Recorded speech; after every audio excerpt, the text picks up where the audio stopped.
Olá, meu querido alfartano e alfartana que está acompanhando esse curso de Direito Constitucional comigo. Esse curso que tem como objetivo preparar você para os mais diversos concursos públicos. Aquele concurso que você tem sonhado, aquele concurso que vai permitir você colocar o seu pé no chão, numa base sólida, vai permitir você realizar os seus sonhos. É isso aí, essa é a caminhada. Nós estamos construindo aqui agora alguns degraus dessa caminhada, que é uma verdadeira escada, que por vezes ela pode até parecer um pouco difícil de ser subida. Você olha e fala assim, nossa, mas como está longe. Mas filho, se você tiver um pouco de paciência e perseverança, eu tenho certeza que você vai alcançar o seu objetivo. Só que para alcançar esse objetivo, é necessário você consolidar as informações que vão ser perguntadas na sua prova.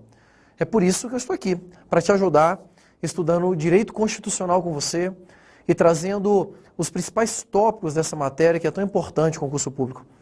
Nós estamos fazendo análise dos direitos fundamentais e, nesse momento, nós vamos analisar uma espécie de direito individual e coletivo que está dentro ali do artigo 5º da Constituição Federal.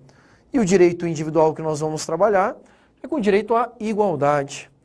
Direito à igualdade é um daqueles 5 direitos raízes que nós já estudamos, né? Os direitos raízes são o direito à vida, igualdade, liberdade, segurança e propriedade. Esses direitos eles se manifestam ao longo do artigo 5º da Constituição, garantindo às pessoas várias regras de proteção e direitos. E dentro do direito à igualdade, nós também temos informações aí super relevantes para a sua prova. Informações que, se você não dominar, eles vão te puxar. Então, muita atenção. Direito à igualdade. A primeira previsão constitucional do direito à igualdade está no próprio caput do artigo 5º da Constituição Federal. O caput do artigo 5º, se você tiver com seu material agora, você pode acompanhar, ele diz o seguinte: todos são iguais perante a lei, sem distinção de qualquer natureza, garantindo-se aos brasileiros e estrangeiros residentes no país a inviolabilidade do direito à vida, igualdade, segurança, propriedade e liberdade. Esses 5 direitos, veja que a Constituição ela fez um ressalte aí com a igualdade.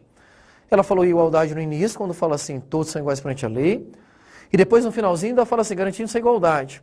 E se você continuar lendo o artigo 5º, você vai perceber que no inciso 1º ele repete igualdade, quando ele fala que homens e mulheres são iguais em direitos e obrigações. E aí você pode estar se perguntando, falando, nossa, mas por que tanta preocupação da Constituição Federal com o direito à igualdade? Essa preocupação, ela tem origem histórica. Haja visto o Brasil, ele tem um histórico de desigualdade, onde em um passado remoto, você tinha, por exemplo, direitos entre homens e mulheres com bastante distinção, ou mesmo outros direitos envolvendo grupos sociais. Hoje a Constituição tem uma bandeira muito firme e a partir dessa bandeira ocorrem desdobramentos e criações de regras e jurisprudência no sentido de se manter a igualdade. Mas, em linhas gerais, o que significa igualdade? A igualdade é tratar todo mundo da mesma forma. Isso é igualdade. Igualdade é todo mundo saber que vai ter um tratamento igual ao seu semelhante. Essa é a expectativa que o membro da sociedade tem. E aqui surge uma questão muito interessante para a sua prova, que é o efeito que essa igualdade irradia. A igualdade, ela pode irradiar o efeito sob 2 perspectivas. Você teria aqui igualdade na lei e você tem a igualdade perante a lei. E qual que é a diferença da igualdade na lei e a igualdade perante a lei? A igualdade na lei, ela vincula o legislador. Em que sentido, Daniel? Ela vincula o legislador a tratar todo mundo da mesma forma quando ele vai criar as suas normas. Isso é igualdade na lei. Igualdade na lei, ela obriga o legislador a observar esse princípio quando ele vai criar uma lei ou mesmo fazer qualquer alteração no texto constitucional. Por esse ser um princípio importantíssimo do direito brasileiro, com base, com fundamento no próprio princípio da dignidade da pessoa humana. Então, tratar as pessoas da mesma forma é uma característica natural e inerente de um Estado democrático e de um Estado republicano, como é o Brasil. Então, o primeiro efeito radiante aqui da igualdade seria a igualdade na lei, onde o legislador está vinculado a essa observância. Mas a igualdade, ela também vai ter um efeito vinculante perante a lei. E o que significa a igualdade perante a lei? Significa que quem administra o Estado, quem cuida do Estado, quem executa a lei, também tem que observar o princípio da igualdade. Então, os próprios praticantes da lei, eles estão vinculados à execução disso. Ou seja, o poder executivo, quando ele administra, ou seja, o administrador e o judiciário. O administrador e o julgador estão vinculados a executar as suas atividades, tendo como princípio basilar a igualdade.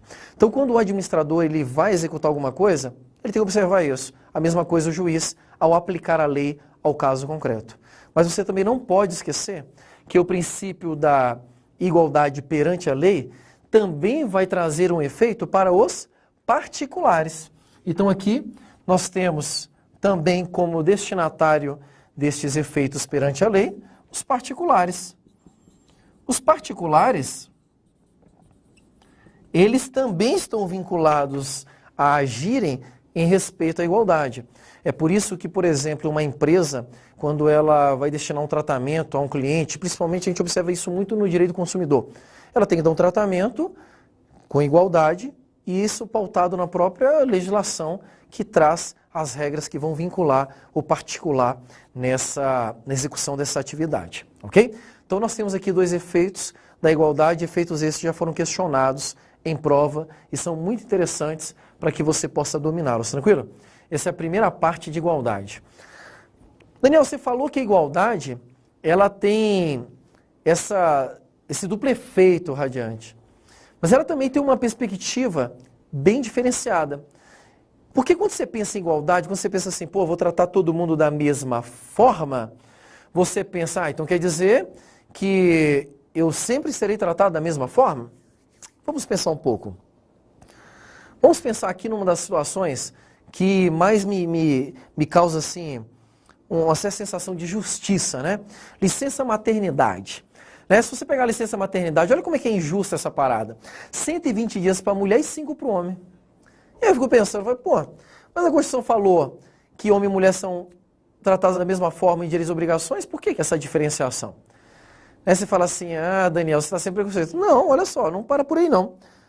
Quer ver outra coisa? A aposentadoria. A mulher se aposenta 5 anos a menos tempo que o homem. Olha que absurdo. Sob o argumento de que a mulher trabalha muito mais que o homem. Não sei aonde, só se for na sua casa, filha. Na minha casa, não. E se quer ver mais coisa? Serviço militar obrigatório. É obrigatório para quem? Só para os homens. A mulher fica livre desse fardo. Enfim, quando você começa a pensar nessas regras e outras situações mais, você fica pensando, fala, pô, como que pode, num país que tem como princípio a igualdade, pessoas serem tratadas de forma diferente? E aí surge aqui um duplo conceito de igualdade, que é chamada igualdade formal e igualdade material. Queridos, igualdade formal é essa igualdade que nós conhecemos da forma.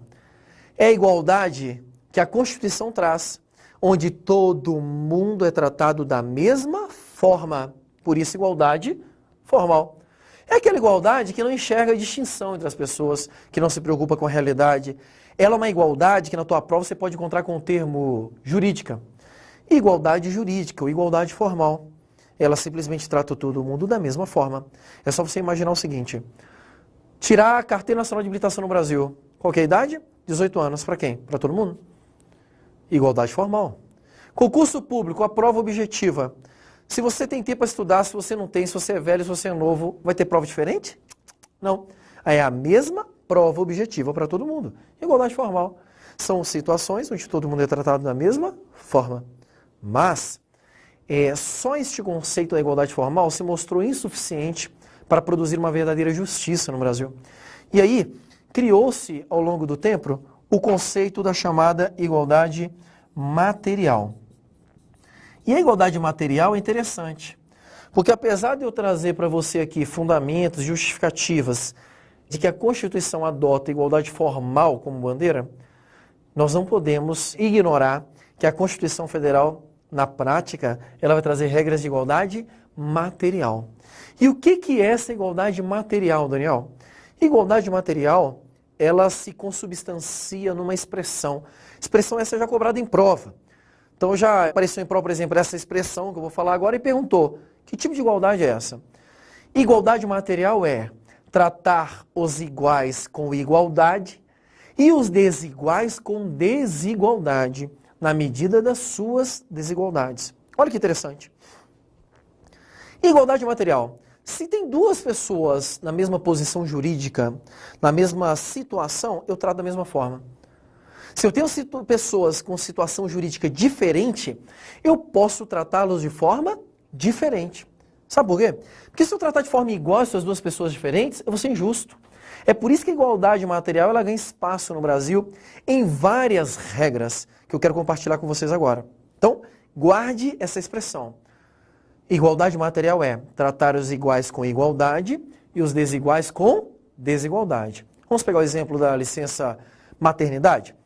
Por que a mulher ela tira 120 dias de licença maternidade e o homem apenas 5? Porque enquanto a mulher ficou ralando durante 9 meses carregando aquele bebê, o homem ficou lá coçando o saco, não fez nada. Ele fica lá e às vezes até enche o saco da mulher. Então a mulher, para recuperar dessa gravidez, que tem um desgaste físico, psicológico, emocional, ela precisa de muito mais tempo do que o homem, que ficou tomando cachaça para comemorar que ia ser pai durante esses 9 meses. É justo que a licença maternidade seja um tempo maior que a licença paternidade. Isso é um exemplo para você verificar como a igualdade material se manifesta no Brasil. E aí, como desdobramento dessa igualdade material, foi adotado no Brasil uma forma, uma ação governamental de trazer proteção para alguns grupos sociais. Todas as vezes que vocês encontrarem o termo igualdade material, eu quero que vocês lembrem-se de um instituto jurídico chamado ação afirmativa. Ação afirmativa. Eu quero que você sempre vincule a ação afirmativa com igualdade material. Por que eu tenho que vincular a ação afirmativa com igualdade material, Daniel? Porque a ação afirmativa é uma política pública que concretiza a igualdade material no Brasil. E ela é bem interessante para a sua prova. A ação afirmativa, conceituando ela, são políticas públicas de compensação social que tem como objetivo reduzir prejuízos que alguns grupos sociais tiveram ao longo da história de formação cultural e social do Brasil. Então é muito comum nós encontrarmos algumas regras de compensação dirigidas a essas minorias, as quais nós vamos chamar de ação afirmativa. Ação afirmativa encontra um sinônimo que já apareceu em prova também. Discriminação positiva. Então, se você encontrar este termo na tua prova, você tem que associar. Opa, está falando de ação afirmativa. Daniel, eu nunca ouvi esse termo aí. Você pode me dar um exemplo? Olha só. Você pode não ter ouvido o termo ação afirmativa, mas você quer ver uma coisa que você já ouviu falar? Cotas para afrodescendentes em universidades públicas. Já ouviu falar disso aí? Ah, isso aí eu conheço. Então, pronto. Cota para afrodescendente em universidade pública é uma espécie de ação afirmativa adotada no Brasil, que tem como objetivo reduzir as diferenças sociais entre negros e entre brancos. E aí, uma pergunta que eu sempre faço para os meus alunos, eu gostaria de fazer para você, que está me assistindo agora. Você acha que é constitucional existirem cotas ou reserva de vagas para afrodescendentes, negros, né, dentro das universidades públicas? Você acha isso constitucional ou não? Eu tenho certeza que é possível que você tenha pensado assim, falar assim, nossa, Daniel, que absurdo, eu não concordo com isso, eu acho isso aí um preconceito maior, e aí você pode estar pensando em diversos argumentos aí para achar que cota para afrodescendente em universidade é um absurdo. Mas provavelmente você não entendeu a minha pergunta. Em nenhum momento aqui eu perguntei o que você acha disso. E por que eu não te perguntei o que você acha? Porque o que você acha pouco importa para concurso público. O que você acha pouco importa para mim, que estou aqui dando aula para você passar no concurso, e pouco importa para a tua prova. Nenhuma banca vai te perguntar o que você acha. O que a banca vai te perguntar é, é constitucional ou não, ponto. O que você tem que saber se reserva de vaga ou ação afirmativa para afrodescendente é constitucional ou não. É constitucional, sim. E quem disse isso não fui eu. Quem disse isso foi o próprio guardião da Constituição, o Tribunal Constitucional, o STF. O Supremo Tribunal Federal declarou a constitucionalidade das leis que criam a reserva de vaga para afrodescendente para acesso à universidade pública. Então, se cair essa questão em prova, como já caiu algumas vezes, você tem que marcar que é constitucional. Essa é uma política pública e de ação afirmativa bem discutida no Brasil, que gerou vários dilemas e várias discussões, as quais para conclusão são irrelevantes, considerando que o STF já colocou uma pedra em cima dizendo que é constitucional. Você quer ver outro tema bacana? Mulher. Hoje, nós vivemos um momento onde a mulher ela tem alcançado seu espaço dentro da sociedade como nunca em outra época do Brasil. E, para isso, algumas políticas de proteção para a mulher, políticas de ação afirmativa, foram construídas. Tem uma delas que é bem interessante, é uma questão que já caiu em prova e está sempre em discussão. Lei Maria da Penha. Por que existe uma lei para proteger a mulher da violência doméstica? Né? Porque, em algum momento, percebeu-se que a mulher, no que tange a violência doméstica, era uma minoria social. A mulher, sendo minoria social, ela precisava de uma proteção diferenciada, política de ação afirmativa. Então foi publicada uma lei, Lei Maria da Penha, que dá especial proteção para a mulher. Essa é uma lei que foi declarada pelo Supremo Tribunal Federal também como constitucional, no que tange a esta preservação de um grupo social que é uma minoria no Brasil. Tranquilo? A ação afirmativa é isso. Você vai encontrar ainda... essa é muito mais aceitável hoje no Brasil, ela não tem tanta polêmica, que é a reserva de vaga para concurso público para portadores de necessidades especiais. Então, se você pegar um camarada, por exemplo, que é cego e quer prestar concurso público, hoje ele tem acesso a vagas reservadas. Essa regra está prevista na própria Constituição Federal. Tamanha a preocupação que o Constituinte teve com esse grupo social, que é uma minoria. E isso é super razoável, haja vista... Um portador de necessidades especiais tem muito mais dificuldade para estudar do que uma pessoa que está no pleno vigor da sua saúde física, tá? Esses exemplos que eu fui citando para você são exemplos de ações afirmativas, são exemplos de igualdade material que vão trazer uma igualdade efetiva, uma igualdade substancial, uma igualdade real.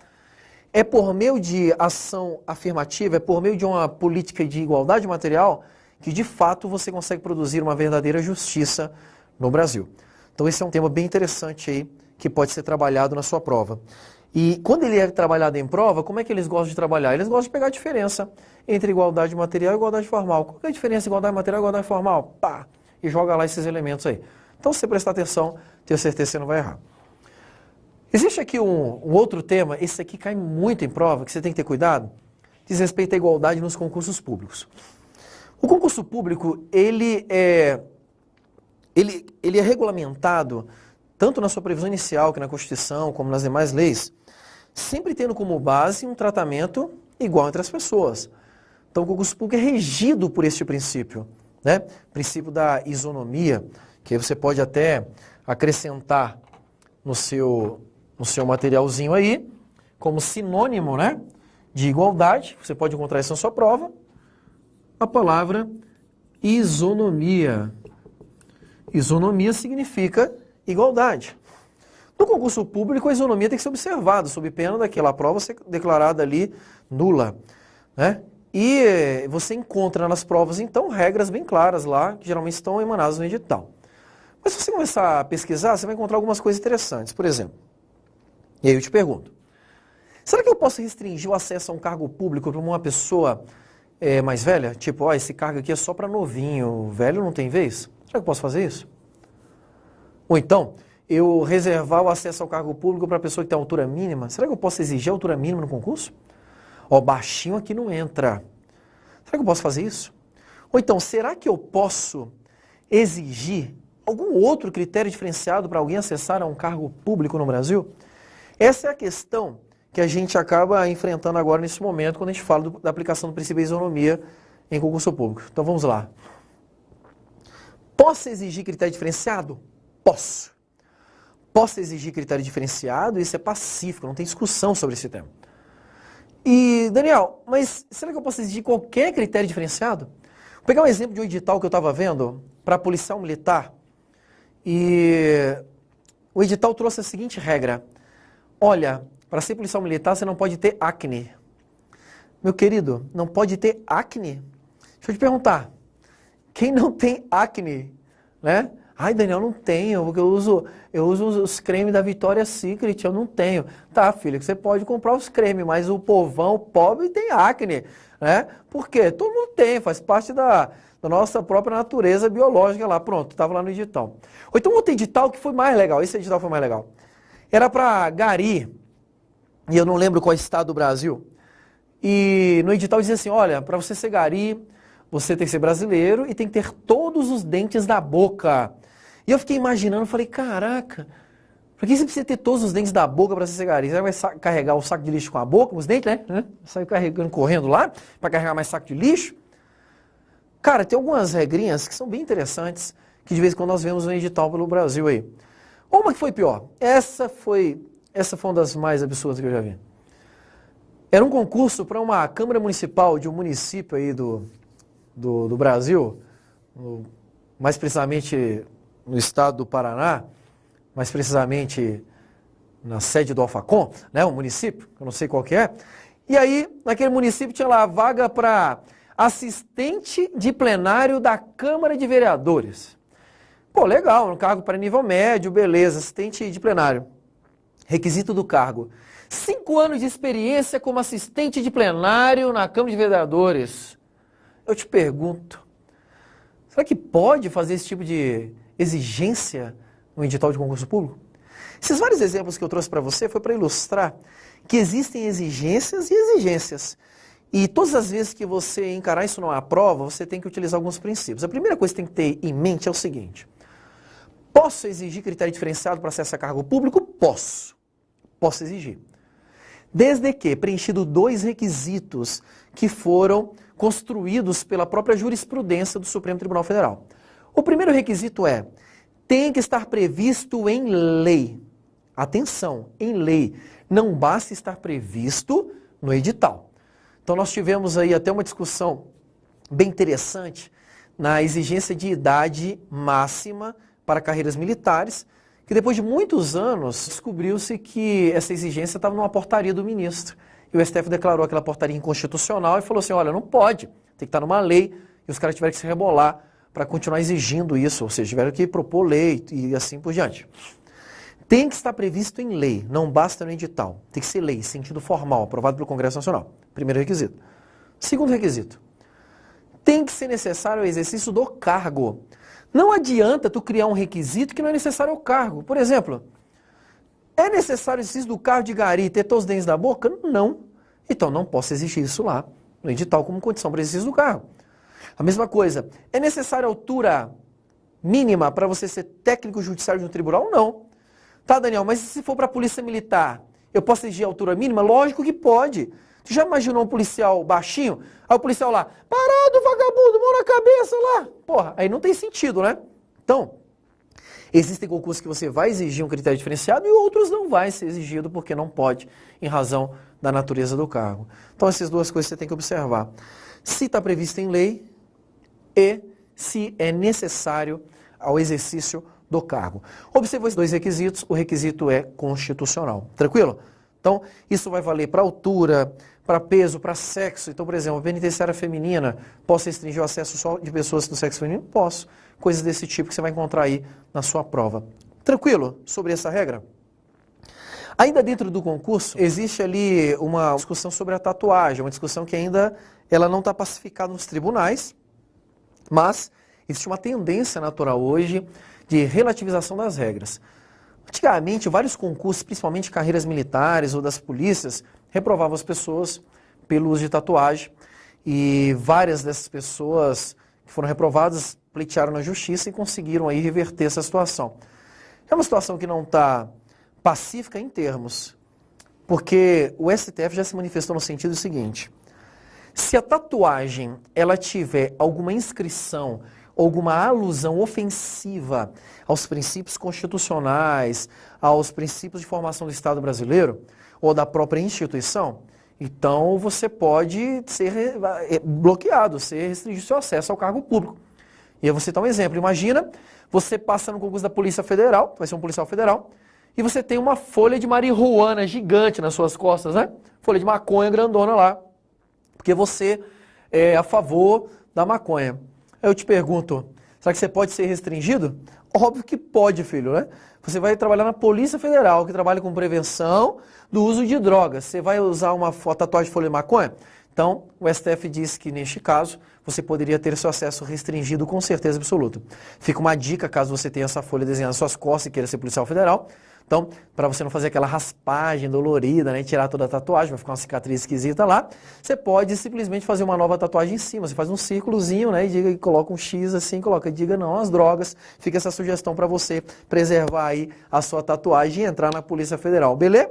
Tranquilo? E para a gente fechar esse tema da igualdade, existe um tema super recente, super novo, que ele é um tema novo porque recentemente os tribunais começaram a enfrentá-los de uma forma muito mais efetiva, que diz respeito à união estável homoafetiva, né? Nós vivemos um momento hoje de evolução cultural e social, onde o homossexualismo ele já não é mais encarado, né, pelo menos sob a perspectiva jurídica, como sendo algum tipo de desvio ou qualquer coisa nesse sentido. O homossexualismo ele tem sido encarado como uma opção natural das pessoas, não por uma escolha, mas porque algumas pessoas são assim. E nesse sentido, o Supremo Tribunal Federal ele tem dado vários julgamentos para fortalecer esse conceito. E um deles, que está baseado e assentado exatamente no princípio da igualdade, é o julgamento que deferiu ou permitiu a união estável homoafetiva no Brasil. Então o STF, ao se manifestar sobre o tema, disse que é perfeitamente constitucional e possível a união estável homoafetiva no Brasil, além de diversos outros direitos, como direitos previdenciários, direitos de dependência, principalmente na esfera do serviço público, todos eles já efetivamente garantidos hoje em qualquer esfera do governo. O STF manifestou no sentido de preservar esse direito de igualdade, exatamente porque a Constituição diz que todos são iguais perante a lei sem distinção de qualquer natureza. Então, não é a sua opção sexual que vai fazer você ser tratado de uma forma diferente, aqui já com posicionamento confirmado do Supremo Tribunal Federal, dando igual peso ao conceito familiar tradicionalmente estudado não só na legislação civil como na própria Constituição entre homem e mulher. Então você tem agora o mesmo peso, o mesmo valor para a união estável homoafetiva em razão do princípio da igualdade. Tranquilo? Tudo isso que nós estudamos de igualdade tem como fundamento básico dignidade da pessoa humana. Então toda a regra constitucional ou legislativa que trabalha sob essa perspectiva sempre vai estar concordando com o princípio da dignidade da pessoa humana, que é o princípio basilar da nossa Constituição Federal, conforme previsto no artigo 1º. Tudo bem até aqui? Alguma dúvida ficou sobre igualdade? Espero que não. E para a gente ver se esse tema aqui, ele realmente cai em prova, que tal fazermos algumas questões? Vamos lá? Peguei no seu material agora e acompanhe comigo a nossa primeira questão sobre o princípio da igualdade. Olha a questão aí na sua tela. Segundo a Constituição Federal, brancos, negros e pardos são iguais em direitos e obrigações, nos termos a serem estabelecidos em lei complementar. Eu achei essa questão assim fantástica, né? Tipo, branco, pardo, negro, tem uma lei para dizer que vocês são iguais, tá? Para, filho. O que está acontecendo aqui? Não existe esse tipo de distinção. Isso é uma distinção inútil. Para o direito, ela é inútil. Logo, isso não existe. A Constituição já trata todo mundo sem qualquer forma de discriminação. Todo mundo é tratado da mesma forma. Questão errada, pois não depende de lei complementar para que brancos, negros e pardos possam saber quais são os seus direitos, tá? É uma presunção natural de um Estado democrático de direito que todos sejam tratados da mesma forma. Tranquilo? Vamos para mais uma? Olha ela aí na sua tela. Considere o relato a seguir para responder à próxima questão. O Congresso Nacional promulgou em agosto de 2006 a Lei número 11.340, conhecida por Lei Maria da Penha, a qual criou, mecanismos para proteger a mulher que é vítima de violência doméstica e familiar. Em fevereiro de 2012, o Supremo Tribunal Federal julgou procedente a ação declaratória de constitucionalidade, número 19, para declarar a constitucionalidade de dispositivos da referida lei, o que trouxe ainda mais força para sua aplicação. O princípio constitucional relacionado aos direitos fundamentais, que embasa a Lei Maria da Penha, permitindo que a mulher receba um tratamento jurídico preferencial em relação ao homem nas situações de violência doméstica e familiar, é o da letra A, função social da propriedade. Letra B, liberdade individual. Letra C, igualdade material. Letra D, inviolabilidade domiciliar. E letra E, segurança jurídica. Questão belíssima, onde ele trabalha ali com o texto e depois pede para você achar a resposta. Questão muito comum em prova. Você tem que ter cuidado com esse tipo de questão. Tá? E é uma questão que explora também a parte doutrinária do direito constitucional.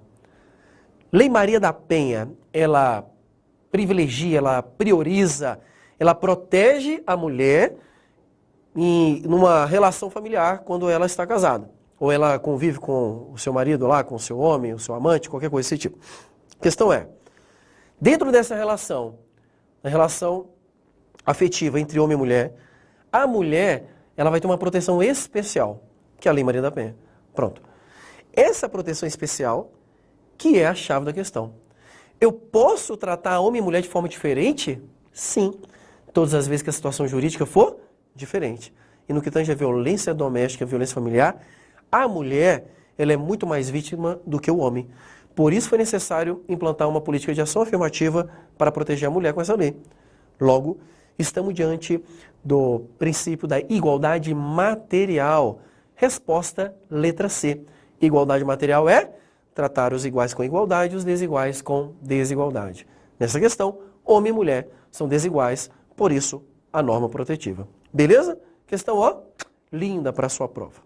Vamos para mais uma? Acompanhe comigo na sua tela. O estabelecimento de regras distintas para homens e mulheres, quando necessárias para atenuar desníveis, é compatível com o princípio constitucional da isonomia e poderá ocorrer tanto na Constituição Federal quanto na legislação infraconstitucional. Tema importantíssimo para a sua prova, igualdade material, ou seja, princípio da isonomia, levando-se em consideração a realidade. Todas as vezes que homem e mulher tiver situação jurídica diferente, pode ter normas tratando de forma diferente. Questão corretíssima. Isso está de acordo com o princípio da isonomia material que está na Constituição Federal. Beleza? Esperamos que as questões possam te ajudar nessa caminhada rumo à sua aprovação. Um abraço e até lá.